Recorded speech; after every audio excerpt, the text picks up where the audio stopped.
Hello everyone and welcome back to another tutorial. Today we're going to see how to transfer funds from Rainbet to your bank account.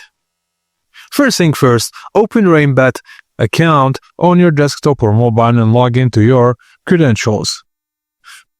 Click on your profile or wallet icon on the top right corner, then select withdraw. Since you want to withdraw to a bank account, select bank transfer. If Rainbet does not support direct bank withdrawals, which it does, you can withdraw using crypto.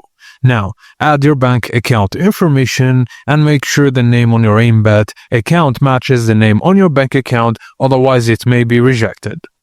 Type the amount you want to withdraw, then check the minimum withdrawal limit and possible fees.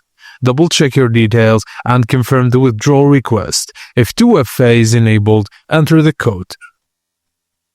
Note that bank transfers can take up from 1 to 5 business days depending on your location and bank. You should get an email or in-app notification once your withdrawal is processed. If your country doesn't support direct bank withdrawals from Rainbet, use the crypto option and transfer to Binance or Coinbase. Sell it, then withdraw to your bank account. And that's it guys, as simple as that. Thank you for watching and please don't forget to like and subscribe for more.